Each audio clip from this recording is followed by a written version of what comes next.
All right, we're back with New Generation Radio on AM 1460 KDWA. I'm your DJ Reggie Bauer. Along with me in the studio, we have our guest DJ Michael Notch. And it is time for our weekly dose of fail, where we bring you odd news stories or people just being plain stupid. And we've got 8 stories to go through today, but this first one, it's kind of a fail, but it's more like, really? So I'm sure most people have probably heard this by now. A cruise carrying relatives of some of the more than 1,500 people who died aboard the Titanic nearly 100 years ago is set sail from England a couple days ago to retrace the ship's voyage, including a visit to the location where it sank. The Titanic Memorial Cruise, carrying the same number of passengers as the Titanic did, departed from Southampton, where the doomed vessel left on its main voyage. The 12-night cruise will commemorate the 100th anniversary of the sinking of the White Star Liner Titanic.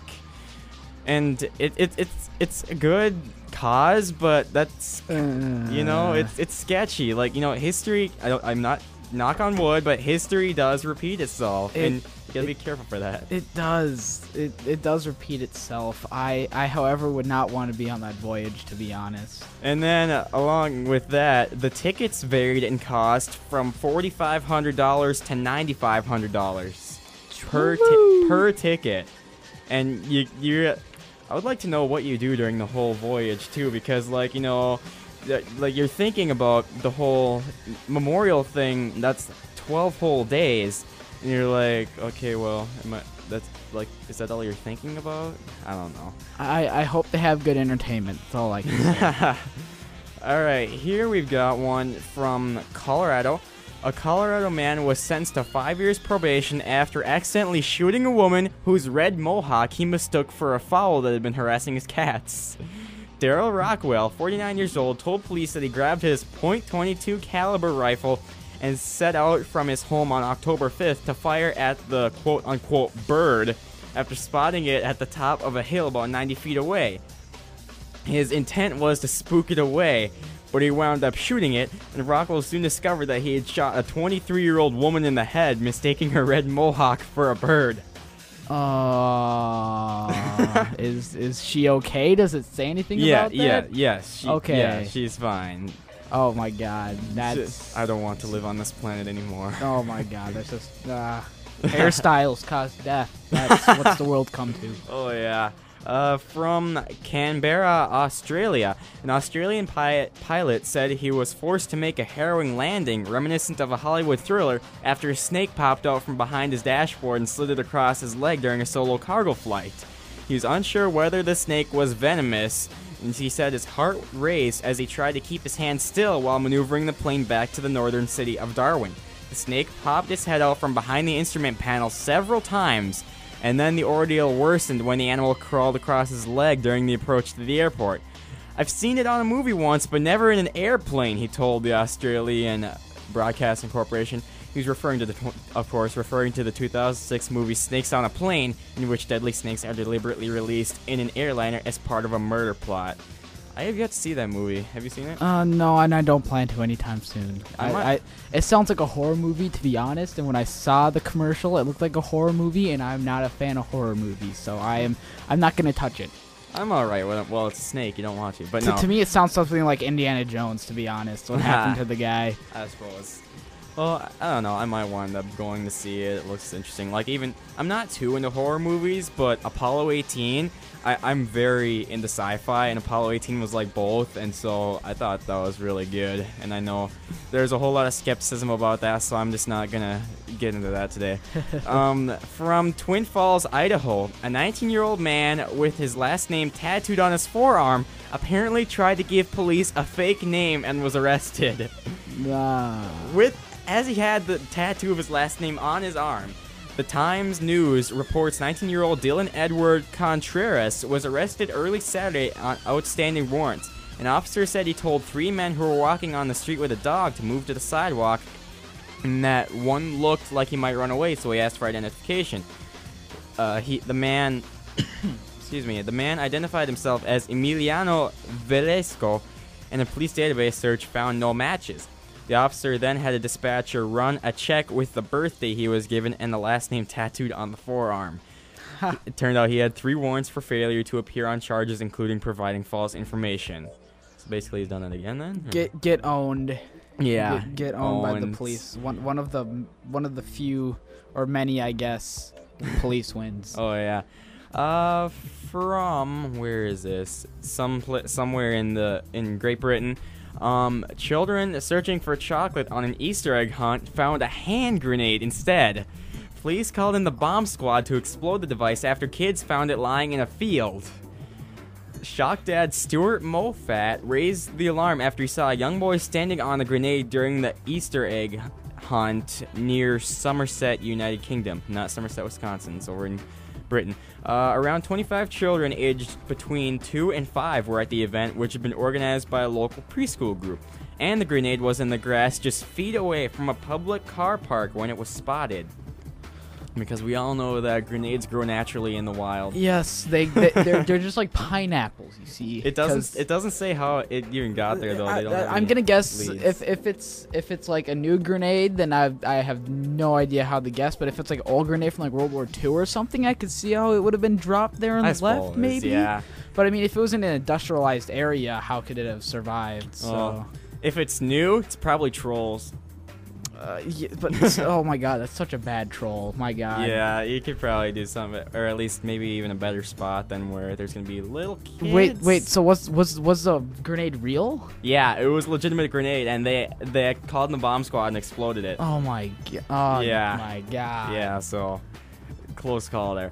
All right. Jeez. This one, I found this story a few days ago, and I actually heard it on 93X morning show this morning as I was on the bus on the way to school. But I thought it was funny that they had it too. But over in it, I don't see a location. A chef proposed in court to the girlfriend who stabbed him, even though she faces up to 12 years in jail. Gregory Todd, 48 years old, must wait until tomorrow to find out if his girlfriend will say yes. The attacker, Tiffany Bailey, 32 years old, was remanded in custody after plunging a 12-inch kitchen knife into his partner as he slept. And then he went and bought a diamond engagement ring. What's in your mind, chef? What's going on? You've been in front of the stove a bit too long. He almost died after she plunged a 12-inch kitchen knife into him and had to undergo emergency surgery. Yeah. What are you thinking? That's even more tolerant than me. What are you thinking? Gosh. Oh yeah, okay. Propose to the girl who stabs you. That's nice. That's just an accident waiting to happen. That's happened many times before. Watch this. Next time on the news, we will see dead chef. Dead 48-year-old chef. Yep. Fallen victim to his 32-year-old ex-girlfriend. Soon to be wife. Or ex-wife, I guess it would be. Yeah. All right. From China, I'm not going to try to pronounce the name of that town. An iPhone and iPad were worth more to a Chinese teenager than his kidney. Now, 5 people in southern China face charges of illegal organ trading. The 17-year-old, surnamed Wang, received about $3,500 for his kidney, which was removed and delivered to a recipient last April. Wang's mother grew suspicious when her son returned home with the costly new gadgets, and his confession soon followed. The Chinese police say the teen is now suffering from renal insufficiency, a decreased level of kidney function, and that his condition is deteriorating. You don't say. Huh. I mean, I don't know if exactly. I'm sure some people can live without their kidney, but for an iPad. Well, I mean, it's $300. That's China for you. Michael, you have an iPhone. Yes, I have an iPhone right here. Would you trade your kidney for that? Never in the whole world would I trade any body part for my Precisely. iPhone. I would live with my body intact than with an iPhone. To Precisely. Be honest. But then again, it's China. Not saying anything, but I'm just saying that's a bit weird over there. Well, it says also alarming is the enormous gap between people needing transplants in China and donors, which has led to a huge black market for organs over in China. Yeah, so I was gonna say the black market deal probably didn't work in the boys' favor, anyways. So. Yeah. The 5 charged, including the surgeon as well as the broker, who was reportedly penniless and hounded by gambling debts. Another of those charged was tasked with hunting for donors through online chat rooms. Together, the group shared the rest of the $35,000 received for the organ after giving Wang his share.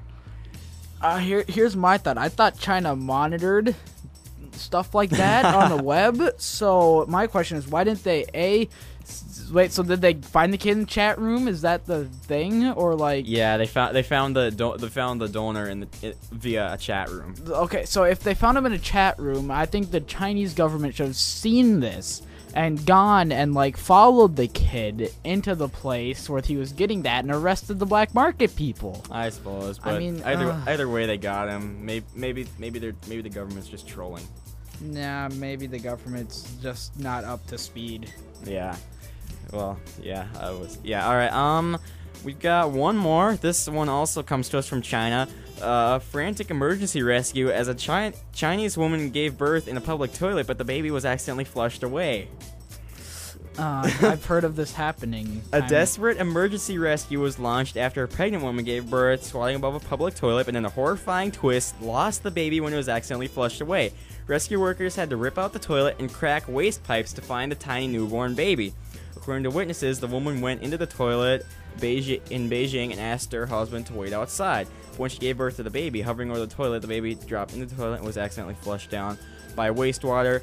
The hole in the toilet was just big enough to let the newborn slip through and into the waste system. The desperate mother alerted her husband, who called for emergency services, and as a team of firefighters arrived and dug out different parts of the bathroom. At first, firefighters could not locate the baby, but as they tore up more of the tiled flooring, they located the tiny newborn 15 minutes later. The mother and the baby were rushed to the #1 affiliated hospital of Tsinghua University for treatment. The baby is currently in a critical condition. It's bad luck. That's bad luck. Oh yeah. Horrible luck. That's always sad when you hear that happening. Yeah, and you'd think, I've heard, like, even a lot of women, they'll turn, like, sometimes a lot of them have their firstborn in the toilet, but that's even a worse twist of fate right there, you know. All right, well, enough of hearing us talk about people's failing, misfortunes, stupidity, whatever you want to call it.